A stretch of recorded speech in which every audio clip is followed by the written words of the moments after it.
Well, hello. This is the huggable, the lovable, Big Bear StarCraft 2, and I know that you guys have come to know and love my opening, so I will keep it brief. Now, I am casting for you guys a very, very special game. We do have the very infamous GG. Wait, that's right, there is no GG with EgIdra spawning as the blue Zerg in the top right position. Now, Idra, for those of you guys who do not know, is basically the boss of Zerg players. He's one of the best Zerg players in the world. Kind of infamous for saying that Zerg is extremely underpowered, saying that really they need a buff. But you know what? That is not for me to say whether or not I actually agree with him, because it's kind of one of those things where it's just up to your personal opinion, and so I really do not want to say anything on that matter. Now, we actually do have the green Protoss, who is always staying environmentally friendly, spawning in the bottom left.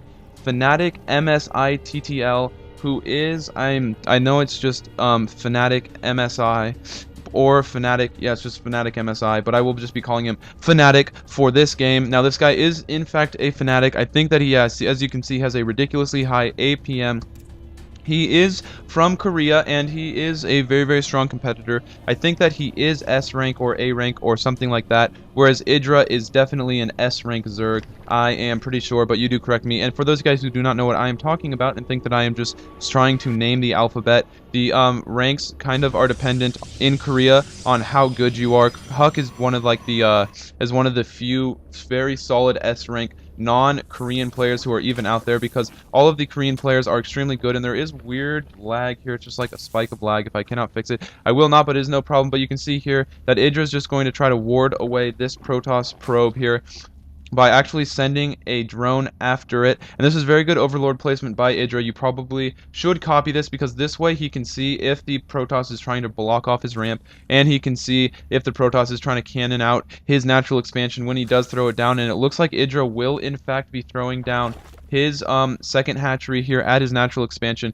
at around 21, which is kind of the new natural timing of Zerg, because of the simple fact that this probe here can in fact block your natural expansion from going down for such a long time. You can see he's actually getting 4 Zerglings, which is kind of a normal build, and now he is going to be sending out a drone in just a few moments here, but it looks like Fnatic MSI is going to be blocking this off with a probe and possibly a pylon to just kind of delay this as much as possible, but no, actually just letting it build and instead opting to get that probe the heck out of there, because he did know that the Zerglings were on the way.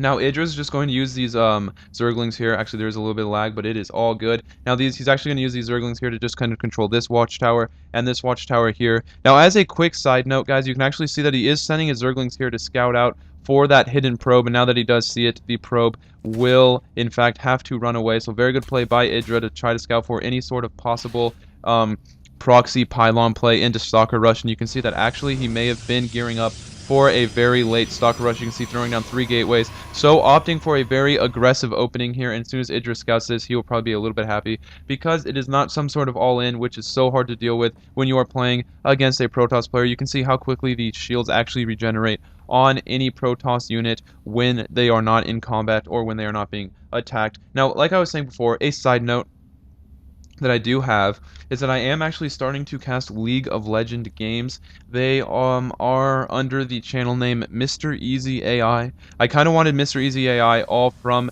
the just kind of in the first place, but I had already picked Big Bear StarCraft 2 and it's a little bit too late to change it. So I decided, why not? I might as well just put that as my League of Legends cast name. So if you guys like League of Legends, and I know that there's literally 1, maybe 2 casters for League of Legends, while there is this lag, I'm capable of talking. There's maybe like 1 or 2 casters for League of Legends, like period. I haven't really seen any at all, so I'm sure that you guys will enjoy it, and I actually found a way to get replays of games and be able to control the games and kind of just show you guys what I am doing, and like, kind of just cast the games and have a little bit of fun. So just type in Mr. Easy AI into the search bar if you guys do want to see it, or just check it out, because I'll probably have it under my homie channels or homet channels, but in this case definitely a homie, because I am not a questioning homet. Now you can see Idra actually has his Zerglings here spread out really well, and so he's just going to use his Zerglings here to ensure that there is really no push coming from the green Protoss, who is in fact Fnatic MSI, and all he's going to be doing is just building barely enough units. Now the way Idra plays is a different play style than a lot of other Zergs. He plays a timed kind of playstyle where at 6:40 seconds he will get roaches out.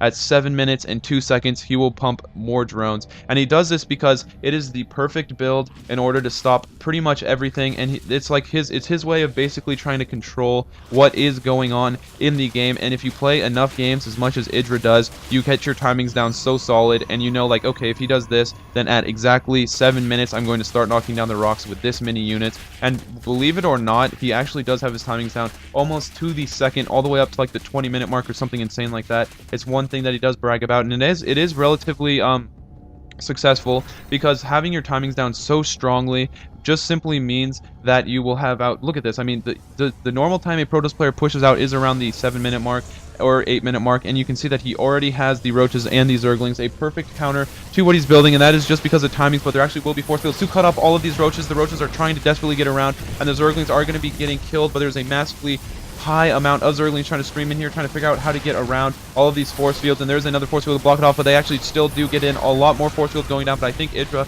will in fact take this game to a very early lead, and it looks like EgIdra will actually, yes, definitely take this game, because I do not think that there's much that the Protoss player can do. He will definitely lose this natural expansion here, and I think that the zerglings will try, in fact, to block off these zealots, and there really is nothing that the Protoss player can do. He's definitely going to try to move all of his probes back into his main base. And now, just for you guys' information, this is simply Battle.net, and look at this, perfect time for my computer to freak out. You can see that the units look really weird. Whatever just happened here, it was a random glitch, but my computer did it just at GG. Now, like I was saying, Mr. Easy AI, if you guys enjoy League of Legends cast, this is Big Bear StarCraft 2, signing out.